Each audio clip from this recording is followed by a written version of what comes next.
د لوی او مهربانه څښتن تعالی په نامه نن بیا خپلو هیوادوالو ته مخاطب یم د خپل مظلوم ولس د یو نارسمي او نامنتخب ویان په توګه څه چې په دې ولس کې پیښیږي موږ پې دردیږو کړیږو ولس پې هم کړیږي نو د دغه درد انعکاس په خاطر باندې کله کله سړی مجبوریږي چې اواز پورته کړي.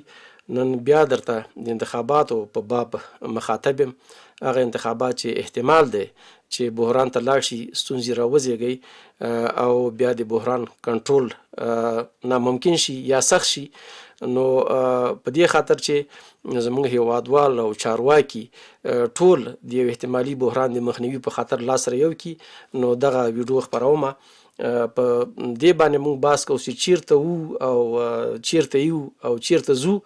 نو اول دا چې چیرته وو هغه وخت کې چې لا د انتخاباتو دپاره نوملیکنه کېدله او هغه نه وروسته په مغه وخت کې موږ خپل غږ پورته کړی. اول 18 کسانو چې خپل ځانونه نمایندان کړه، موږ د انتخاباتو کمیسیون ته ورغلو او ورته موږ وویل چې قانون تطبیق کړئ. لیکلې پاڼه مو ورکړه، خو متاسفانه چې هغوی قانون تطبیق نشو کړی. بیا دویم پړاو شروع شو، د کمپاین پړاو شو. نو کمپاین په مرحله کې موږ غوښتل چې د ډاکټر صاحب اشرف غني څخه ملاتړ څرګند کړو، خو د ډیرو هیوادوالو هیله همدا وه چې دا ځل هغه تیروتنه بیا تکرار نشي. نو ډاکټر صاحب اشرف غني څخه یو لیکلی خط واخلئ، که کمپاین ورته کوئ او که انتخاباتي مبارزه کې ورسره ګډون کوئ، نو د ولس د یو ممثل په توګه باید د ولس غوښتنې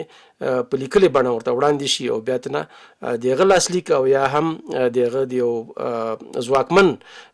استازي لاسلیک به په دې سره ملي. نو موږ هم دا زړه و چې بیا که چیرې ډاکټر صاحب اشرف غني څخه تېروتنې کېږي یا خپلې ژمنې نه عملي کوي، نو هغه لیک به ولس ته وړاندې کړو. د کمپاین له ټولو چارواکو سره موږ په متواتر ډول باندې غونډې وکړې او یو لیکلی سند هم ورته وړاندې کړ چې په هغه کې بېلابېلې غوښتنې وې د تیرو 2014 کال د انتخاباتو په شان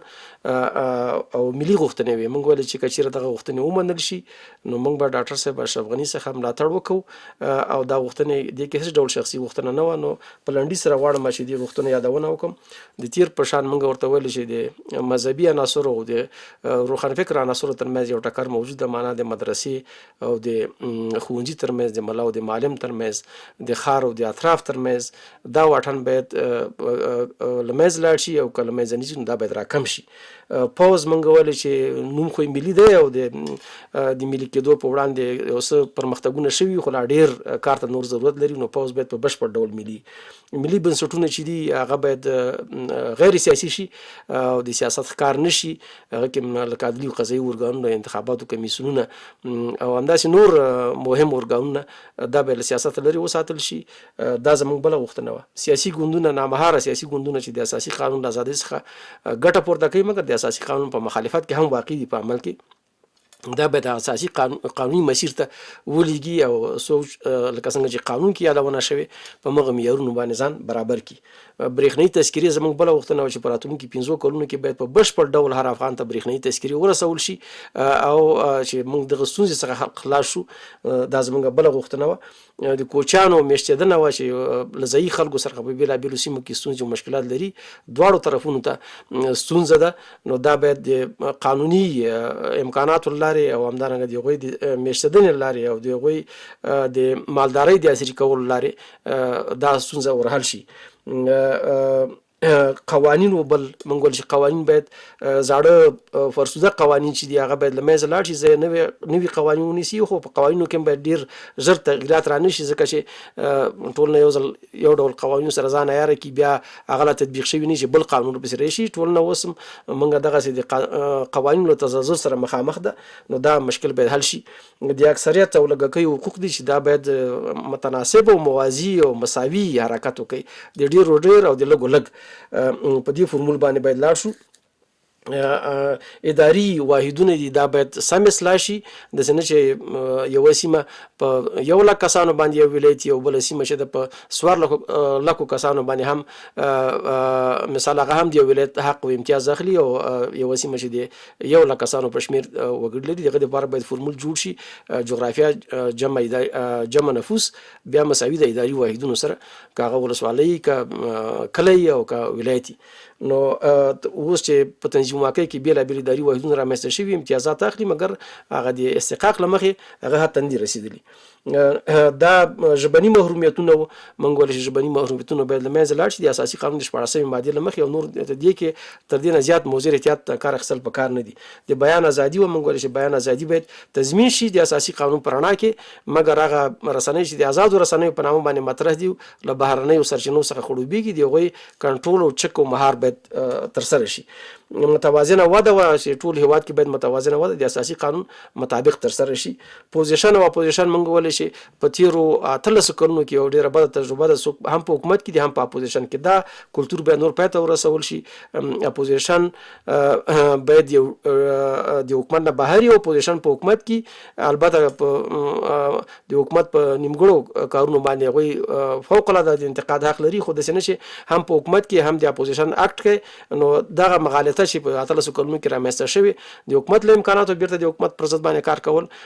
او د اپوزیشن تمثیل کول دا نور ولس ته زغم وړ نه ده. نو دا زمونږ بله غوښتنه ملي هویت او چې هر ډول عنصر چې د ملي هویت پر وړاندې ودرېږي باید دغه په مقابل کې حکومت د قوانینو له مخې ټینګ اقدام وکړي.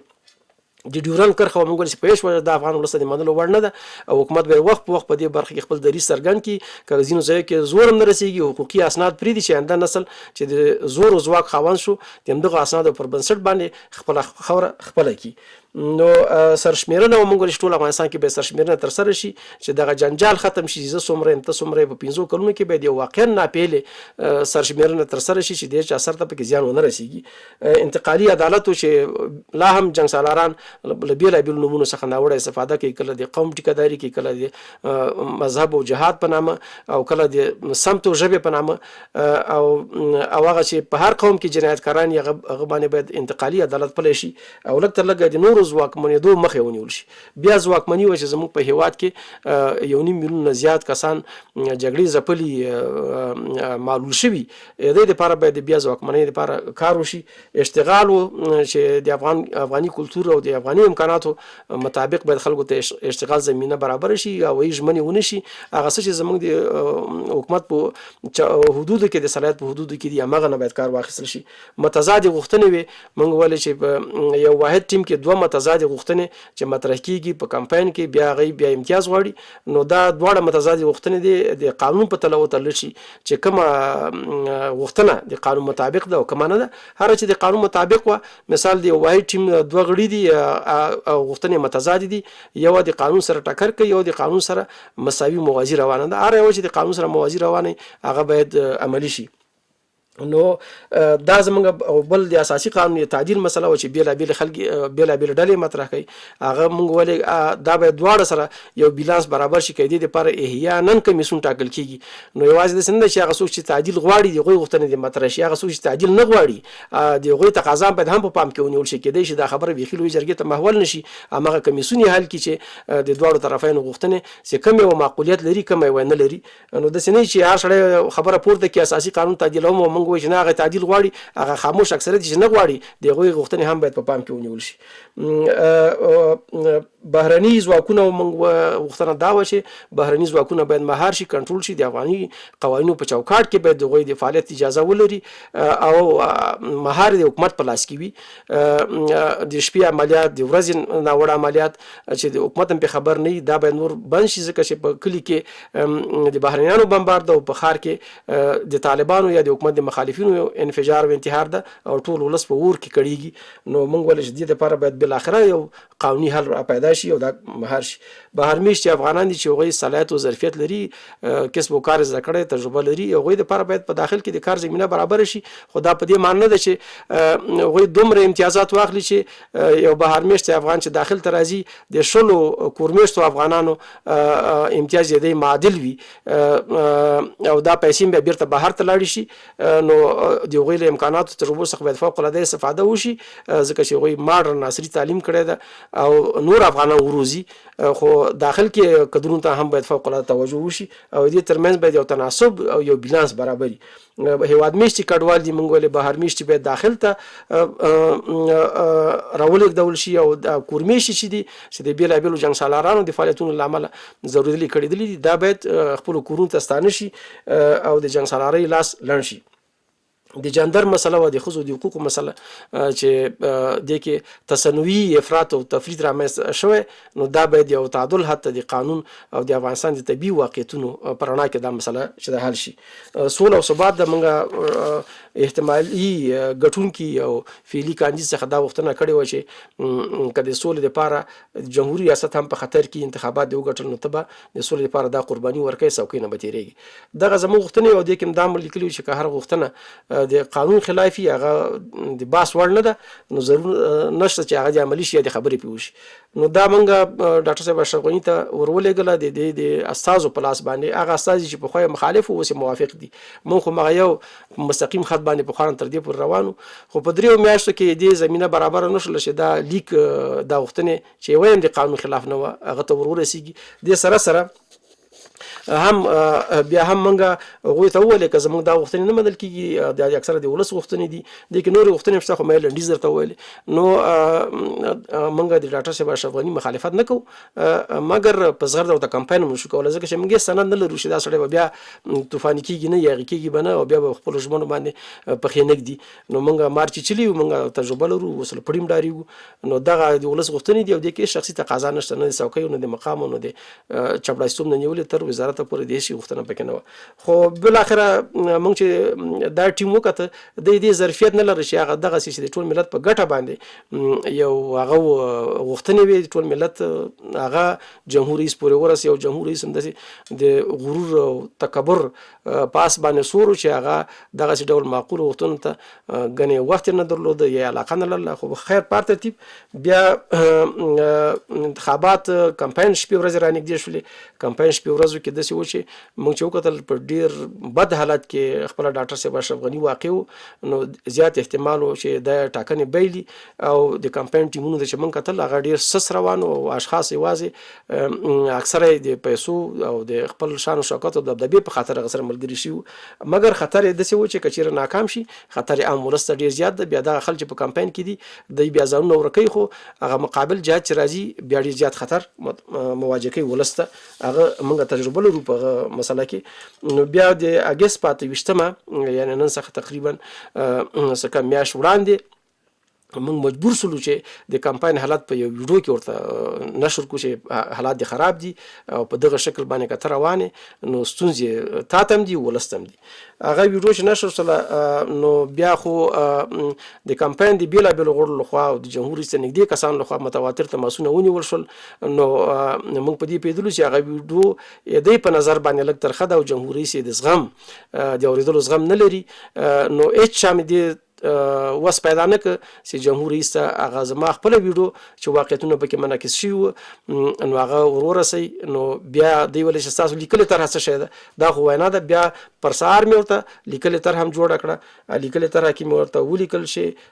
اتا په د کامیابۍ په وړاندې څومره ګواښونه متوجه دي. اول مې ورته ګواښونه لیکلي وو او بیا دویمه کټګورۍ کې مې ورته حل لارې لیکلې وې. دا خبرې دې له خطره کوم چې اوس بیا بله موضوع ته چې راځم چې بیا هېوادوال ونه وایي چې تاسې غاړه نه وه خلاصه کړې په دې وطن کې اوسېدلی. دلته خو کلتور دا ده چې هر څومره په خپل وخت د چیغه پورته کړي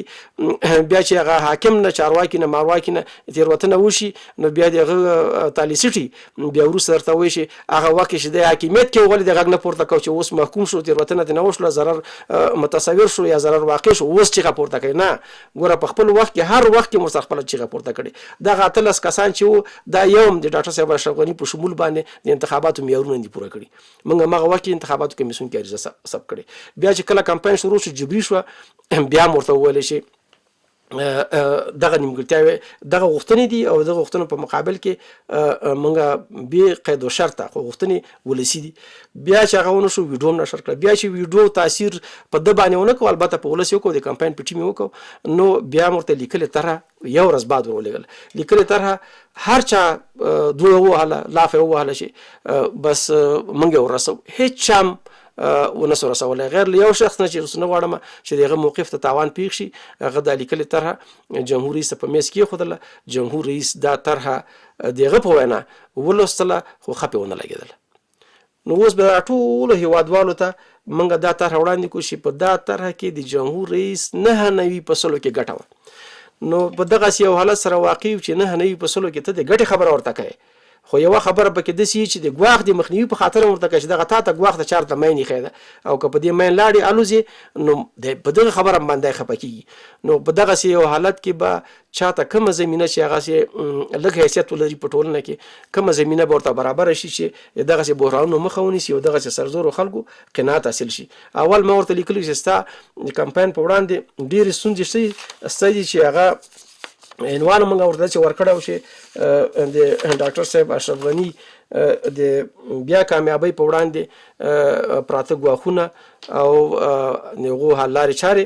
نو دغه و په هغه کې موږ ورته څو شیان لیکلي وو. یو مسله دا وه چې ستا دپاره غټ ګواښ نامني ده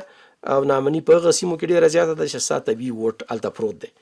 نو که ته غواړې چې انتخاباتو کې کامیاب شي د نامنۍ غم وخوره. بل موږ ورته ستا باندې یو چل کړی دی اوس هم کله کله د غوړمالان ورته وایي چې په کمیسیون کې ستا ډېر خلک دي او ستا ډېر پلویان دي هغه خبره نه ده او بهرنیان هم په دې توطیه کې شامل دي ورسره چې کله د ولایتي شورا ټاکنې د جمهوري ریاست له ټاکنو جلا کړي او هغه یې اوس دپاره حذف کړي یوازې جمهوري ریاست ټاکنې. نو دې کار د اشرف غني په ووټ باندې ډېر زیات منفي تاثیر وکړ او ستونزې ورته راوړه کړه ځکه چې خلکو ولایتي شورا وکیلانو یا کاندیدانو راویستل نو هغه حق څخه هم دی محروم شو مګر دی په کمیسیون باندې دومره اغیز نه درلود چې د قانون له مخې ورته وایي چې 2 ځله مصارف ولې وکړو 2 ځله ولې تلفات او ضایعات ورکړو. د جمهوري ریاست انتخابات سره د ولایتي شورا انتخابات لکه تیر په سیر دا ضرور مګر دی ونه شو کړی. د ټاکنیزو مرکزونو حذف و چې د ټاکنو مرکزونه چې و هغه تقریبا 2200 مرکزونه چې دي هغه حذف شول چې هغه کې اکثریت د طبیعي ووټ ساحه وه. سیاسي او قومي ائتلافونه موږ ورته ولیکل چې سیاسي قومي ائتلافونه چې دي دا ځل د تا سره ډېر غټ قل ملګري نه دي نو زیات احتمال شته ستا پخواني مؤتلفین او ملاتړي هم یو شمېر ستا مخالف جهت ته تلي نو دا هم تا ته یو غټ ګواښ دی که چېرې دا پخلا نه سې کړی نو دا به مرته غټه ستونزه او د طبیعي متحدینو بنفوذ اشخاصو یادونه هم ورته وکړه چې دا بلې خواته تللی دي یو زیات شمېرې البته ځینې به دې خوا هم راغلي خو زیات شمېر چې دا بیلانس اخواته مقابل طرف ته قوي ده. غټه مسله چې و د ښځو تصویر اخیستلو چې موږ ورته ولیکل چې ګوره دا یو مذهبي سنتي ټولنه ده د اساسي قانون یو واضح ماده ده چې دلته ټول احکام چې دي هر څه چې دي اسلام د احکامو په رڼا کې به ترسره کیږي. دلته یو شرعي موضوع ده د ښځې تصویر اخیستل هغه هم د نامحرم لخوا او همدارنګه یو کلتوري موضوع ده. نو په دې کې ستا ووټ ډېر کمیږي نو دې مسلې ته د خیال وسه چې دا اساسي د انتخاباتو قانون د اساسي قانون خلاف پریکړه کړې د انتخاباتو کمیسیون او همدارنګه د شکایاتو کمیسیون نو دا هغه ګواښونه ورته ولې او بل هم دا خبره ورته وکړه چې ستا ټاکنیز مسله چې ده هغه کې 2 ځلې غیر فعالې دي نو هغه چې دا رایه نه لري مګر که د سیاسي مشروعیت دپاره یې هغه یا لیاقت اصل که چېرې تاثیر لري نو هغه کې موږ بحث نه کوو خو مګر د رایو مسله کې چې ده دا نیمګړې دي دا دواړه ځلې کمې رایې راوړي هغه رایې په نشي حساب دي. ناسم راپورونه او معلوماتي خلا چې ده دا هم ورته ویلی چې تا تقاضا یې پورته کړې مګر عرضه کمه ده کمپاینرانو هغه خو معاش اخلي هغه تا ته نه وایي چې زه ناکام یم نو د هغوی تقاضا چې تا تقاضا یې پورته کړې مګر په مقابل کې بیا هغوی په ولس کې ریښه نه لري نو ته د یو معلوماتي خلا سره مخامخ بیلانس او خپله ستا ټولنیز چلند چې دی دا هم یو بل مشکل دی چې تا په 15 کلونو کې خلکو سره ګزاره نه ده کړې خصوصا بانفوذ اشخاصو سره نو اکثره تا نه خوابدي شوي او نه دا مهارت چې و دا تا درلود چې قانون د پالمه که په هر ترتیب خلک درنه خبر شوي بیا هم د بریا څو لارې چارې ورته ښودلې وی شي که دغه کارونه وکړې نو کیدای شي ته د بریا حتی ورنږدې شي یا ورسېږي. اول د اساسي قانون د محتویاتو عملي کولو موږ ویلی چې د انتخاباتو قانون او نور قوانین چې دي دا باید د اساسي قانون په رڼا کې خپل بهیر او مسیر وټاکي داسې نه چې د هغه په مخالف جهات کې واقع شي. هېڅ قانون هلته د اساسي قانون ماده چې د اساسي قانون په مخالف جهات کې نشي وضع کېدلی د هغه د محتویاتو نو دا څنګه د انتخاباتو قانون دی چې عملا د اساسي قانون په وړاندې وضع شوی او عملي کېږي. اساسي قانون کې لیکلي چې انتخابات باید عادلانه سراسري سري نو دې کې اوس عمومي دې کې اوس نه عمومي شته نه عدالت شته او پټ یا ناڅرګند حالت هم خلکو ته څرګندېږي. د محتویاتو موږ وایو چې دا د اساسي قانون محتویات باید عملي شي او ټاکنیز مرکزونه چې دي دا باید له منځه لاړ نه شي. هره ساحه چې ده هغه ته باید حق ورکړل شي چې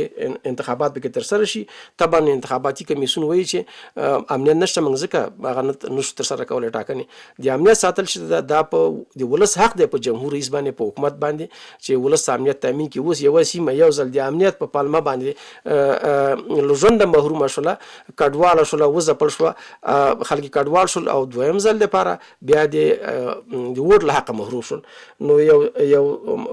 په یو سیمه کې مشخص پراته خلک یا ولس هغه ته دوه کرته زجر ورکړل شو، هم د محرومومه د نعمت د امنیت له نعمت څخه، او هم د محرومومه له سیاسي حق څخه، انتخاباتي حق څخه. نو دې خاطر چې موږ ولې دا مشکل حل شي. ټاکنې دي نامحاله، یعنی په یو وخت نه کیږي، په بیلابیلو وختونو کې دی وشي، یعنی زماني وقفه هدف نه دی، یعنی نامحاله. سمانه په ننګرهار کې په 1400 ولسوالیو کې امن دی، انتخابات کیږي. په مثال په 8 ولسوالیو کې یا ناحیو کې یا بل لرې پرتو سیمو کې امن نشته. نو مثال هغه دا د دویمه ورځ، دریمه ورځ، څلورمه ورځ هلته انتخابات وشي. اوس خو د ټاکنو کې مشخص کسان چې دي هغه په مغه خپله حوزه کې ووټ اچولی شي، بلې حوزې ته نشي تللی. نو که نن یې وانه چول، سبا یې واچي. دا نه د اساسي قانون خلاف کار ده. په تېرو ولسي جرګې په ټاکنو کې هم دا فرمول عملي شو. نو موږ ویلی چې ناهممهاله ټاکنې دې وشي، او د هر ولایت ټاکنې خدای کړي چې په 15 ورځو کېږي، په 10 کې کېږي، مګر هېڅ ولسوالۍ دې محرومه پاتې نه شي، هېڅ کله یې سیمه همغه په 10 ورځو کې، 15 ورځو کې، 6 ورځو کې، هر څومره چې ممکن وي. نو مالته د ټاکنې وشي، هغه ټاکنې نتیجې د مالته په خپل ولایت کې اعلان شي، کابل ته نه رسول کېږي، ځکه چې بیا د کمپیوټر کار لاس سره ورسېږي، درغلي پکې کېږي. نو د ټول افغانستان ټاکنو دپاره موږ یو میاشت نه په حدودو کې وخت وټاکه سي. که دا ټول افغانستان کې عادلانه شفاف ټاکنې وکړي، نو یو میاشت زماني بهیر په بر کې نیسي. دا تر هغه وخته ډیر کم دی چې په ټول افغانستان کې عادلانه انتخابات وشي، بیا د هغوی نتیجه راوړي، کابل ته صندوقونه راوړي، بیا کابل کې په 6 میاشتو کې شمیرل کېږي، او بیا انتخابات یو غټ بحران ته ځي. یعنی هم د وخت سپما وه، هم تجربه وه. که په یو سیمه کې انتخابات لږ کمزوري شول، تجربه مو اخیستله چې په بله سیمه کې تر هغه نه څه ډول ښه وشي. 1 لک پوځونه د انتخاباتو دپاره استخدام کړي، 1 لک پوځیان، او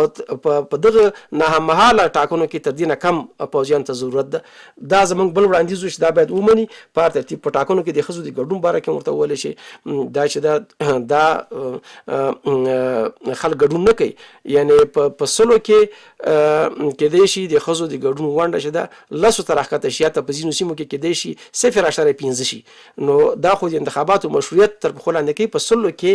80% ووټران په ټول افغانستان کې نارینه دي، او 40% چې د ښځینه دي. نو 40% خو دلته حذف کړه، او بیا هم هغه د افغانستان بېلابېلې سیمې چې دي په کلتوري پلوه چې تفاوت کوي. یوه سیمه کې کېدای شي ښځې حاضرې شي عکس واخلي، په بله سیمه کې څوک حاضرې نه شي. هغه سیمه چې حاضرېږي نه، هغه محرومه شوله. او دا د انتخاباتو ته د یو قید په شکل باندې موږ ویل که حتی په امریکا کې هم ته په ښځو باندې چادري واغونې د انتخاباتو په ورځ باندې چې راشه ووټ واچوه، خو په دې شرط چې چادري به اغوندې، هېڅوک به حاضرې نه شي. نو دلته عین کیس دی، لکه ته چې یو چا ته وایي چې پړون یې به لرې کوې، چادري به لرې کوې، په هغه صورت کې به ته انتخاباتو کې ګډون کولی شي. نو دلته مخلوصی عیب ده، او هلته هغوی ته مخپټۍ شرم ده. نو غربي قوانین راوځي، راوړي د افغانستان په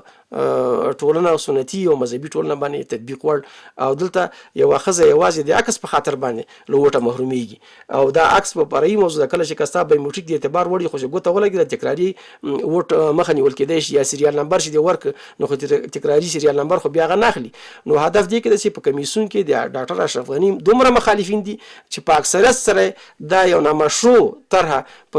کمیسیون باندې منلې، او د افغانستان یو نیم بدن، تقریبا د نیم بدن بیا نیمه برخه د ووټ نه محرومه کړې ده. نو دا چې دا بل موږ بل طرح چې ورته ورکړی چې هغه د عدالت تامین ده. موږ ولته عدالت تامین کړه، هر ممکنه لارې شي موږ د سره منو. فقط د عدالت تامین دی کې ده چې ته به امنیت هم خلکو ته نیسي، ته به ووټ هم خلکو ته ورسوي، ته به ترانسپورټیشن هم خلکو ته ورسوي. دا ټول شیان تخنیکی سیستم ورته ځانګړې طرحه جوړه کړې او چې په دغه تخنیکی سیستم چې لاړ شي ضایعات او تلفات دا ډیر کم دي د ووټرانو نو په دغه شکل باندې کېدای شي ستا د کامیابۍ چانس وي د پخلاینې څانګه موږ ورته ویلو چې پخلاینې څانګه به زر ته زره جوړه کړي نو ځکه چې ډېر خلک درنه خفه دي سیاسي ګوندونه مشران قومي مخور خلک دا باید په یو نه یو ډول باندې پخلا کړي دې تفصیل څخه مې هدف دی کېدای شي یو چا ته چې ته دغونه د زړه وینې ورکوي او جوړه طرحه ورته جوړوي د حلوا مړۍ ورته خوله کې ورکوي او بیا هم د نه قانع کېږي نو دغه شخص سره به ته څه قسم آینده کې مثال مناسبات وساتلی شي چې په دغو نه لهجه باندې ورته وویلی شي دغه ستا په ګټه ده ټاکنو ته موږ له وخت او فرصت ورکړه هغه وخت کې یو میاشت پاتې وه دې تقریبا څه کم یو میاشت چې ته خپله ځکه ستا کمپاینران چې دي هغه باندې موږ شکمن یو هغه یو شمېر زیات شمېر د پیسو دپاره دي د موقفونو دپاره دي پخوا د مخالف و اوس کله چې جمهور رئیس نه وي هغه وخت کې دا مخالف و موږ د پلویان وو اوس ته جمهور رئیس یې د پلویان دي موږ د اصولو له مخې د تا د چلند مخالفت کوو چې هغه د قانون مخالف دی نو اوس وایي چې دوست یې څوک ده دښمن دی څوک ده غوړهمال څوک ده او واقعبین څوک ده واقعیت ویونکی څوک ده نو دا خبره ورته کوي چې ټاکنو ته وخت وباسه او بل موږ ویل چې طالبانو سره باید مذاکرات شروع شي چې د انتخاباتو په ورځ باندې ډېره ستونزه راولاړه نه کړي د انګیزې تخلیق دا ورته نشته بل ځل خلکو ورته انګیزه تخلیق کړه موږ خپل هم په هغې کې خپل رول ادا کړی دی دا ځل ته د انګیزې له فقدان سره مخامخ یې داسې شوار ته نه لرې چې خلک پرې راټول شي که د جنګسالارانو شوار ورکوي د هغې یو درجن تا سره خپله ولاړ دي که د زورواکانو شوار ورکوي هغه هم تا سره ولاړ دي دا په جزئیات دي په غټه کې چې مملکت په خطر کې ده او د کومې ډلې لخوا خطر کې ده هغه ستا ټیم دا افاده نشي کولی ځکه د هغه ټیم ځینې کسان په دې کې دي د دې ټیم ځینې کسان اوس هلته تللي خو دا ستونزې دي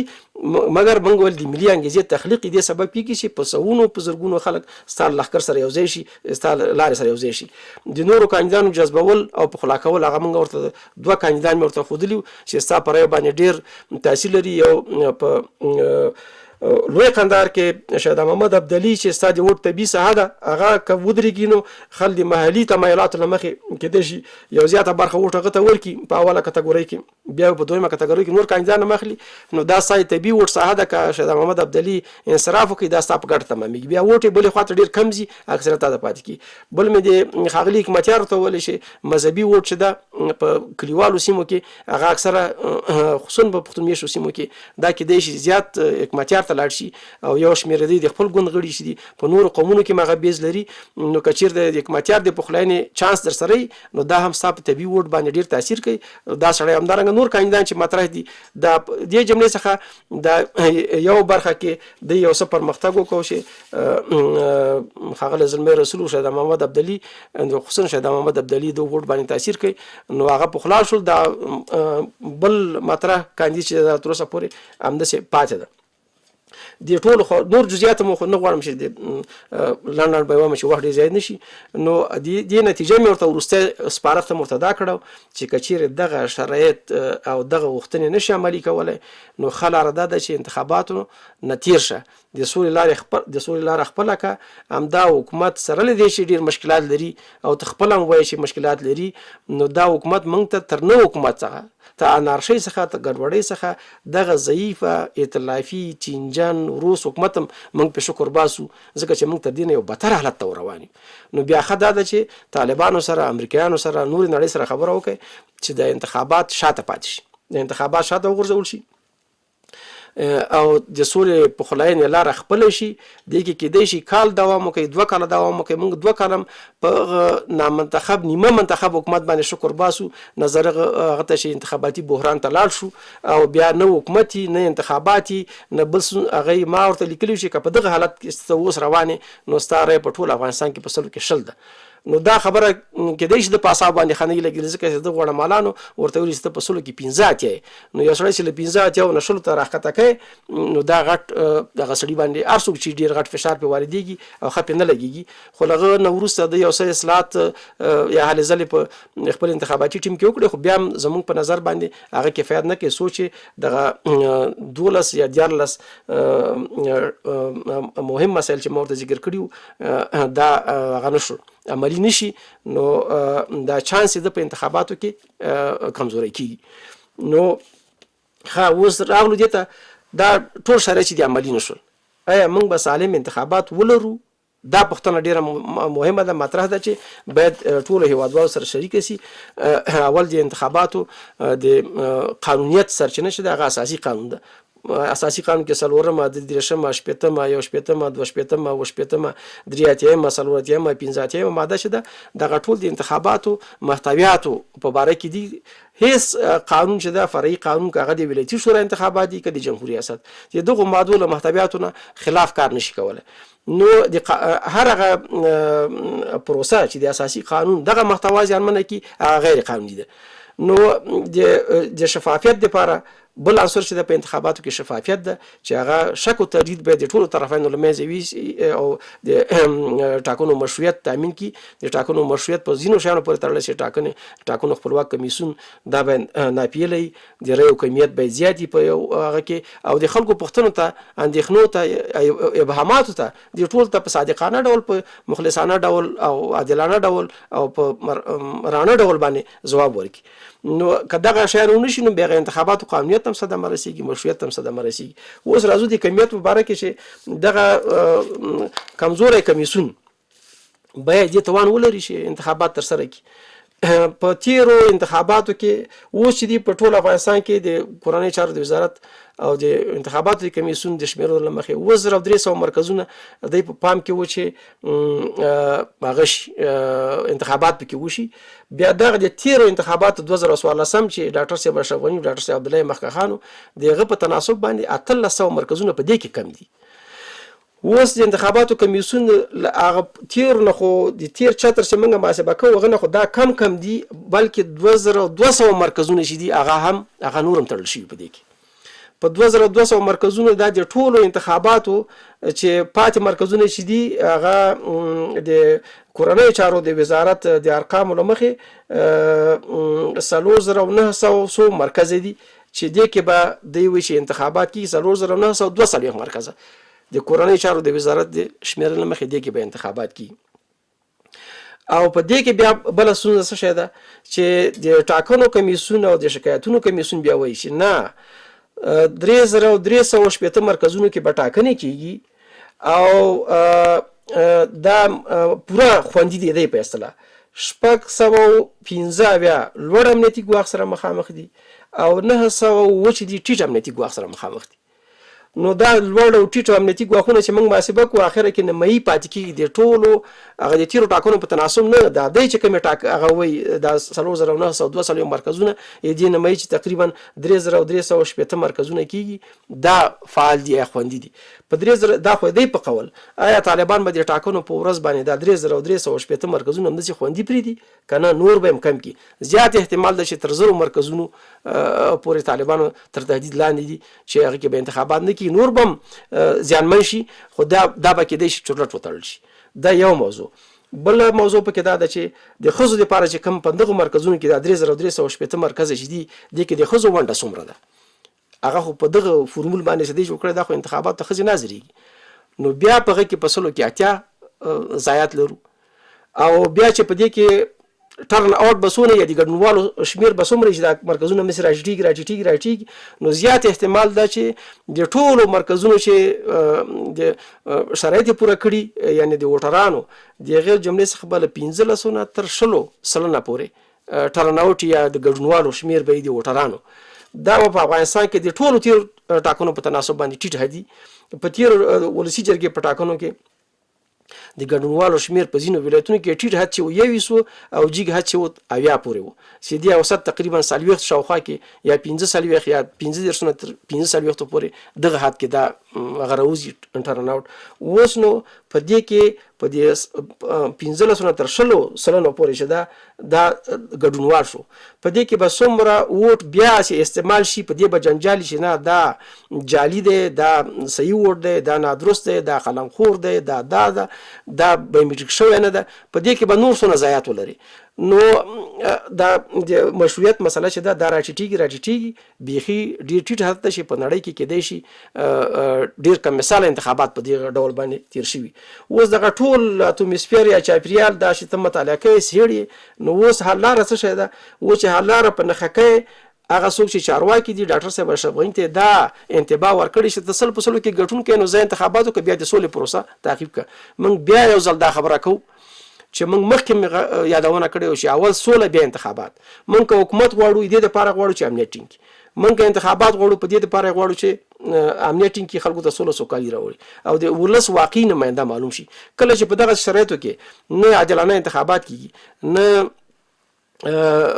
د ولس رښتینی اساس معلومیږي، په داسې حالاتو کې بیا موږ شلوي شاید من انتخابات ته لاړ شو او هغه په خط دې خاطر چې دوه مطرح ټیمونه چې دي هغه هر یو ځان ګټونکی حسابي چې دا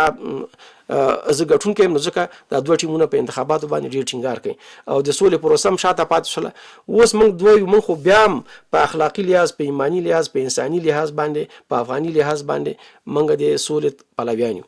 د سولې پلویان د سولې لپاره هر ډول پلمه موږ خو په زړه کې پوهېږو چې د سولې پروسه چې دا خو یوازې د افغانانو په لاس کې نه ده، د بهرنیانو په لاس کې هم ده. خو کله چې د بهرنیانو یو اصلي اړخ او د افغانانو یو اړخ د سولې په برخه کې سره کېناستل او نه پړاوه خبرې وکړي او مثبت پرمختګ و، دې سره باید افغان حکومت په هر ترتیب چې وای موافقه کړې وای چې بهرني اړخ نه موږ خلاص شوي، بیا داخل کې موږ په جرګه مرکه باندې پوهېږو. د جرګې مرکې را دی دا اوس د ټول حکومت له خپل عظمت سره داخلي خارجي زورواکۍ سره له امکاناتو سره په باغلان کې د برق دوه ستنې چې دي ودرولی نشي، مګر ولس جرګه ورلیږي، سپین ږیري طالبانو ته جرګه ورلیږي چې په لیاز د خدای برق وتړي، هر څه ستاسې په کار یې موږ نو ته چې د برق د دوه پایو دپاره جرګه ورلیږي، نشو کولی چې همدغه جرګه د یو سمپل په توګه ونیسو چې په غټه کچه باندې محاسبه وکړو چې طالبه ته څوک یې، چا زوی چې حتما هره خبره به ته نه مني،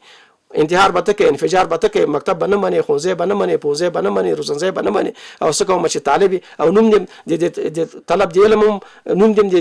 د علم غوښتونکی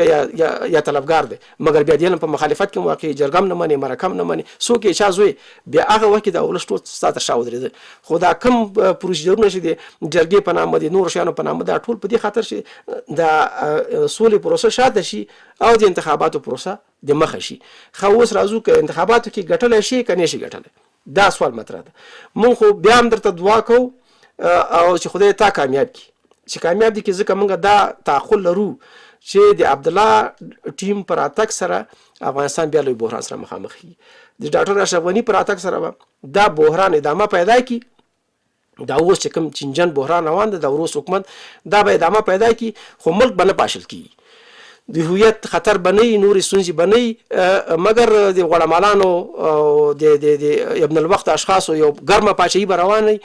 فساد به پکې خوري او اشرف غني به په داسې یو موقعیت کې چې به د چا انتقاد اوري نه به وړاندیز اوري، ځکه چې په دې مرحله کې ستا ولس ته ضرورت لري، نو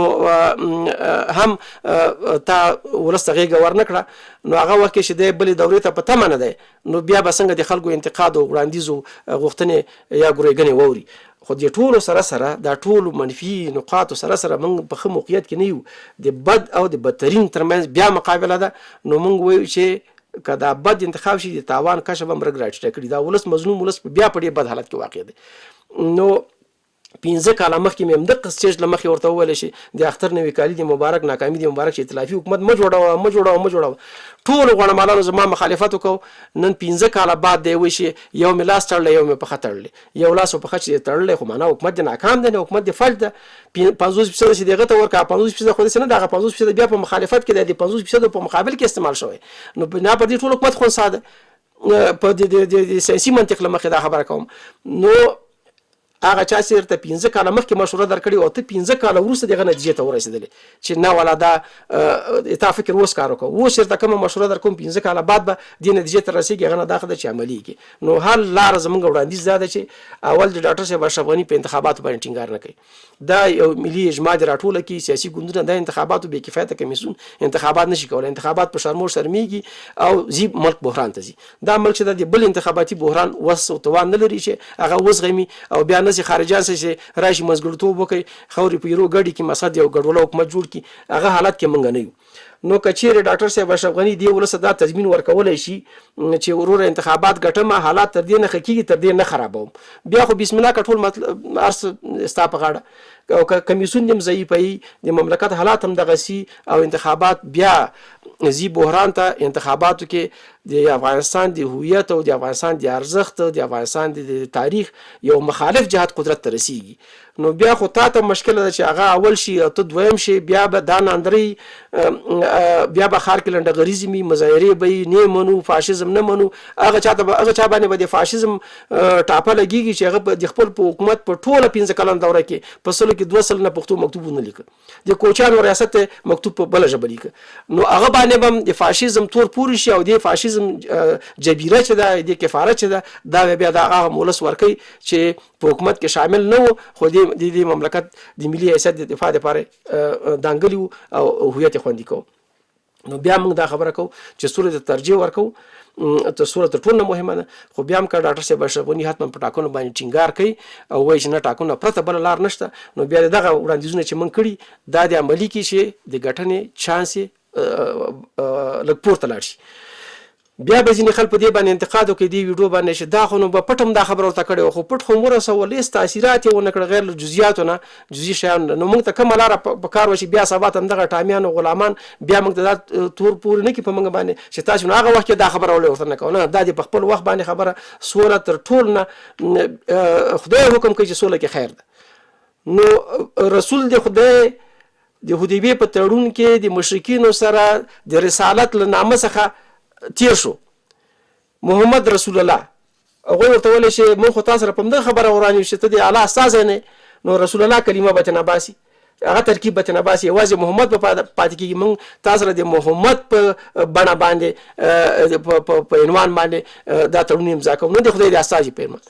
هغه سولې ته دومره ترجیح ورکړه هغه کې حکمت و یو طرفه سوله وه یو طرفه سوله چې ظاهرا 99% د مشرکینو په ګټه ښکاره کېدل مګر سولې ته ترجیح ورکړه ځکه د خدای حکم د خدای رسول په دې باندې پیدا مګر نن موږ د سولې په باره کې جمهوریت غواړم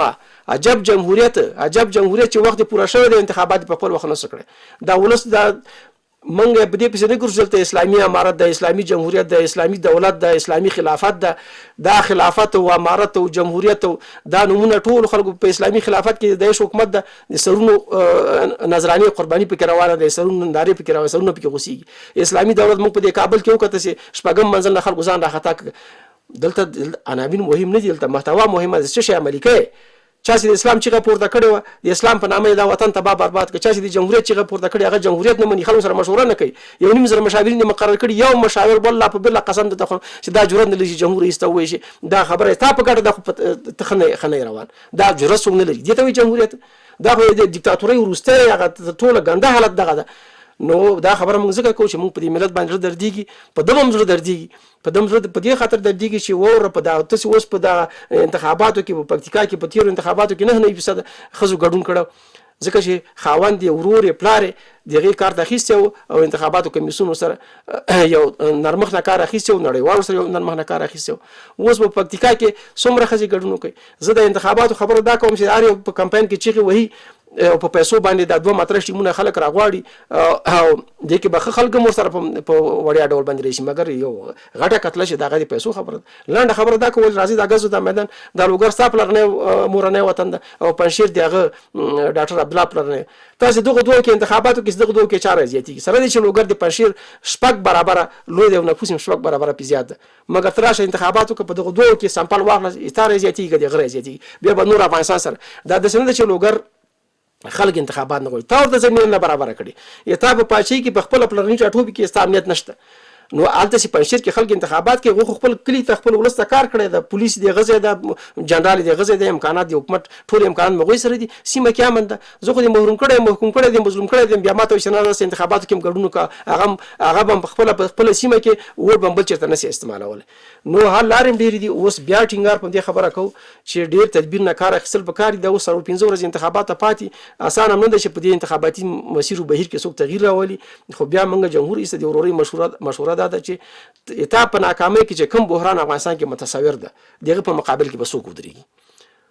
که تا د ناکامۍ غږ پورې شو بیا نه ته نه د ټامیان دي نه د دغه دارو دسته ده نه د دغه چې دا اوس تا ته غلط راپورونه درکوي دا یو نشته. بیا به دا مظلوم ولسي دغه خلک به د کابل کې پراته دي د شورای نظار د لنډغرو په مقابل کې به بیا قلم په لاس ولاړ لکه په تېرو 20 کلونو کې چې ولاړو. تاسې خو دغه خلکو چې دا اوس زه ګورم دا په تېرو 20 کلونو کې چېرته وو؟ د دغه لنډغرو په مقابل کې کله ستا د حاکمیت په وخت کې دا ولس د لنډغرو نه خلاص نه شو. 15 کاله جمع 14 کاله هر اتلسم د سمبولې د لنډغرو ماشي په کابل کې. نو هدف مې دی که دا چې دا مملکت د لنډغرو لاس ته مه ورکوه. راشه ته جمهور رئیس یې، زه یو ووټر یم، زه یو رای ورکوونکی یم، ته ما ته مسؤلیت لرې د یو افغان په توګه که نه. زه زما ولسوالي د مثال زه یو مثال ورکوم، زه د الینګار ولسوالۍ الینګار ولسوالۍ کې هر کال هر انتخاباتو کې 15,000 کسانو ووټ اچولی. دا څو دورې چې دلته انتخابات شي، که د ولسي جرګې دي که د هغه دي د ولسمشرۍ دي. اوس په الینګار کې 200 ووټونه نه غورځېږي. تا زما د 1,00,000 کسان چې دغې ولسوالۍ نفوس ده دا دې ولې محروم کړل؟ ستا په حاکمیت کې زه محروم یم، زه حق نه لرم چې په دې ووټ پروسه کې ګډون وکړم. داسې به په لکونو خلک درته دروغ یم چې هم ستا طبیعي متحدین دي، هم د دې وطن اصلي وارثان دي او متحدین دي، مګر هغه د ووټ نه محروم کړي دي. او ما ته راځه وایي د غره په سر صندوق ځمه په سپوږمۍ کې میلمانه سي، تګ راتګ مصارف مو په خپله غاړه دي. وروره موږ ته لاره برابره کړه، لاره برابره کړه چې موږ انتخاباتو کې ګډون وکړو. که نه شو کولی نو خو زه دې تړلی یم، لاسو په خونه یې تړلی یم، چې لاسو په خونه یې تړلی یم. ووټ حق دې رانه اخیستی دی، امنیت حق دې رانه اخیستی دی، ژوند حق دې رانه اخیستی. بیا به پیغوره ما ته راجع کېږي چې تاسې بې کلتوره بې فرهنګه وئ، ډیموکراسي م نه منله، مدني وئ او مدنیت سره علاقه نه لرله، ښځې مې ووټ ته نه راویستلې او خپله نه راوتلی. دغه دي. نو زه خو چې په 200 توغندي په یو سیمه باندې وولم هلته څوک بیا ووټ ته راوتلی شي. نو دغه واقعیتونه دي چې راشي ته د یو مشر په توګه زه خبره تا کوم. خیر که ته دنیا غټ پوهنتونونه دي لوستلي، خو د افغانستان پوهنتونونه دي نه لوستي، نه د لوګر پوهنتون لوستی، نه د لغمان لوستی، نه د پروان لوستی، نه دی. موږ په دغه وطن کې رالوسي وي، دې وطن رګ رګ موږ ته معلوم ده. دا خبرې به په تا باندې بدې لګي، خو که خدای ناخواسته ناکام شو بیا به وایي چې والا کاشکې دې خلکو خبرې منلې. دا 15 غوړه مالان چې درنه راتاو دي دا نه ووټ لري، دوی خپله د ټیکر شوې تذکره نه لري. نو د خلکو په خبرو باندې باور کول دا مملکت له ستونزو سره مخامخول دي. ملک ځي بحران ته، او دا بحران چې ده دا ځل د کنټرول قابلیت یو حکومت سره نشته. که خدای ناخواسته انتخابات دې بیلول او ته په 2م یا 3م پوزیشن کې راغلی او مقابل طرف بیا ښار لنډغر راوویستل او حکومت به هم نه وي، اعلی سرقومندان به هم نه وي، او که په دې مرحله کې طالبانو کندوز و پل خمري یا زابل یا غزني کوم بل ولایت سقوط که افغانستان بیا د جنګ لمنې ته ځي او د ډاکټر عبدالله پر راتګ سره او د شمال ټلوالې پر راتګ سره دا ملک د طالبانو ته انګېزه پیدا کېږي. طالبان اوس یوازې مذهبي انګېزه لري، هغه وخت ورته قومي انګېزه هم پیدا شي، ملي انګېزه هم پیدا شي. بیا به دغه جنګ د جمعیت او د طالب ترمنځ چې پخوا شروع شوی یو ځل بیا شروع شي، بیا به نه ډیموکراسي نه به ولسواکي. او موږ په دې پوهېږو چې ډاکټر صاحب عبدالله که خپله شخصا ملایم سړی د خو د تر شا چې کوم ټیم ولاړ د هغه د دې قابلیت نه لري چې افغانستان کنټرول کی او افغانستان مهار کی او د وطن کې سوله ثبات راولي او یا دې جوړه ولري چې دا ټول قومونه په ځان کې حل کی. دغه د قومي ائتلاف اوس جوړ کړی د انتخاباتي ټیکټ په نامه د خپل ملک کې 60 سره خوړلې دي. د کابل جنگونه خو د خپل د جمعیت او د وحدت او د جنبش ترمنځ یو برخه بیا بل برخه چې هغه اسلامي حزب دا دغه جنگونه بیا غواړي په یو شکل بیا تکرار شي. نو راشه کته واقعا غواړي چې انتخابات راشي به طرفه کسان راشي د انتخاباتو کمیسیون موږ ته قناعت راکړي چې ما کومه ګناه کړې چې هم د امنیت نه محروم کړم هم د ووټ نه محروم کړم. ورته ترغه پورې چې زما په ولسوالۍ کې د امنیت نه ټینګ کړی ته حق نه لري چې انتخاباتو کې په بل ولسوالۍ کې سراسري څه ته وي انتخابات به سراسري عادلانه سری تامین که دغه درې اسلامات تامین که زه انتخابات هم سره حاضر ماست حاضر بیا هم د ټولو خبرو سره چې دا ناخوالې مرته ولې دا متل د چې درته زګیروي خيزي کنه سعودي رحمان شاعري نو خبره دی کې د چې درد سوز دی ګداز دی پښتانه لکه مګسور باندې ګرځي او ته یې د مغول دی حلوا تال دا پیسې دا شان او شوکت چې نه داخل تاسو خنره تاوي نه ډاکټر عبدالله څخه راتاوي تاسو که تاسو دوه په ګډه سم حکومت جوړ نشئ کړئ نو اوس یوازې حالات برامایست شي نو او کچیرته متضاد ولې من آزاد مجموعه په دې ولس باندې تحمیل شول د آزاد مجموعه مخ ورته اول کې ولې دا لکه تیر کې چینجه د خوګلنی خوري او اخر کې کوټه غورځي تاسو ولې نه دا فاشستان دي نېشنلستان دي تنګ نظر دي او زمانو سره بدیږي اوس نو 15 کاله بعد وای چې زما یو لاس په خط تړل ده امغه تخپل اعتراف کوي موږ د لاس په خې خلاصولې تام مخلي پرې خندل نو اوسم بیا مغه روسي مشوره ده کټاکنه عدالانه کولای شي هغه نو روسه سوري تزي هم کور دی ودان خدا به تضمین کوي چې ټاکنې ګټي او بحران ته نزي دا یو شرط. او که ټاکنې عادلانه نشي کولی بحران ته ځي، ولې د بحران مخه نه نیسي؟ موږ چې درته قانع یو چې سترې محکمې یو قواله درکړې ده، زه چې څو پورې چې بل منتخب واقعي منتخب جمهور راځي تاسې ادامه ورکړئ، دواړه ډاکټران ادامه ورکړئ، هېڅ خبره هم نشته. تر نه حکومته تر بحراني حکومته دغه نیمه منتخب او نیمه بحراني حکومت زموږ د ولس لپاره په ګټه ده. موږ داسې مرحلې ته راورسولو چې دواړه لاسونه قطع کېږي، موږ وایو که یو قطع مې پروا نه کوي دا یو خو به موږ ته پاتې شي. نو اوس چې موږ هغسې مرحله کې واقع یو، دا خبره کومه چې د ټولو غوانمالانو د لاس خلاص شي. موږ دا خبره د ملت د زړه د درد خبره ده، زموږ د خپل زړه د درد خبره، زموږ د 10 کالو د تجربې خبره ده، د ملت د 40 کلونو د کړاوونو خبره ده چې په دې کړاوونو کې رالو شوی، دا موږ د تجربه شوي. بیا هم دغه د دې خاطره چې ملت بیا هم درته دعا کوو انتخاباتو پروسه کې مستقیما ګډون نه کومه، ځکه چې نه چانس ته او نه هغه شته، مګر تخریب هم نه کوو. بیا هم خلکو ته وایو چې ډاکټر صاحب اشرف غني کامیابي چې ده د ډاکټر عبدالله په تناسب باندې خطر ضرر مملکت ته کم دی، او دغه چې د خطر او ضرر نور د ولس خپل هغه وکړي چې څوک ووټ ورکوي څوک نه ورکوي، چا خوښه ده چا خوښه نه ده، هغه د ولس کار دی او د ټاکنیزو کمیسیونونو د منډرترو کار دی، او همدارنګه د ټاکنیزو کمپاینونو چې څنګه خپل ولس ځان باندې راماتولی شي. خو والله په بل د قسم خورم چې ولا که مې ډاکټر عبدالله نه سترګه سوځي، ولا که مې ډاکټر غني نه سترګه سوځي، هر چا چې بحران په دې مملکت کې را پیدا کړ ولس ته ته وایم موږ به مخکې یو، کفن به هم ته سر نه تړلی، د مغو فسادګرو د مغو کسانو چې بحران افغانستان کې راټوکولی دغه په مقابل کې به ودرېږو، جهاد به هم کوو، مبارزه به هم کوو، ملي مبارزه به کوو، ملي جهاد به هم کوو. دا ملک د دوو انحصارګرو نه دی چې 15 کاله به موږ دې ته منتظر یو چې دوی خپل منځ کې جوړېږي که نه جوړېږي، او هر څه چې دوی غواړي انتخاباتو فورمونه هم په خپله خوښه جوړوي، امنیت به هم په خپله خوښه ګډوډوي او په خپله خوښه به یې راولي، خارجیانو سره هم په خپله خوښه معامله کوي. نو دا خبره ده کومه چې که ډاکټر صاحب اشرف غني راغی موږ یو بحران خلاص شو، بیا د اصلاح دپاره کوشش کوو،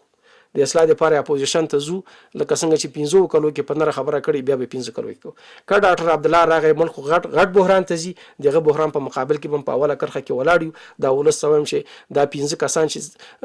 دا وطن یې یرغمل کړی دا نور موږ دې ته نه پرېږدو. خو اوس موږ په داسې مرحله کې وو چې زګیروی دې نه څه کولی، فریاد دې نه څه کولی، ځکه خپل سړی تا ناست و ستا په مقابل کې ولاړو، نو هغه ته د شکایت هم نشي کولی. لکه سړی چې دننه ټکلی او وینه درنه نه ځي او دننه درنکوب وي، موږ هغسې درنکوب وو. نو دې مرحلو نه به خلاصېږو انشاءالله. دغه څو ورځې پاتې دي ټول به معلوم شي، د هر چا د خوشحال خټک له عشقه ګفتګو شي چې په لوښو کې څه وي هغه دې توی شي. څو ورځې بعد به د ووټ د هر چا وزن هم معلوم شي، پو د خور د چارک د خاروار دی. نو خو بیا هم په آخر کې د لوی خدای جل جلاله دربار ته دوه لاسونه پورته کوم چې خدای دا وطن دا ولس خو په تا باندې دردېدلی پکړېدلی، تا باندې غیرت کړی، نو ته غیرتي خلق وښی، موږ د فسادګرو د معامله ګرو د رشوتخورو د فسادګرو د ټولو جنجال خلاص کړه، دا ملک د یو سرلوړي ملت په توګه او د یو سرلوړي هیواد په توګه په دنیا کې را څرګند کړه چې ستا د دین کلمه اله کلمت الله په ټوله دنیا باندې حاکمه کړي، او همدا یې درته کوي، نه په عربو کې او نه په عجمو کې دا زور او طاقت شته او نه دا جرأت شته، دا ستا دین چې دغه ځای پورې راوصل دې ملت تر هندوستانه پورې ورسو. نو که ته یو کرت بیا راپورته کې زه یقین لرم چې هم به د اسلام پلوشي په ټوله دنیا باندې خوري شي، او هم به دا ملت چې د ستا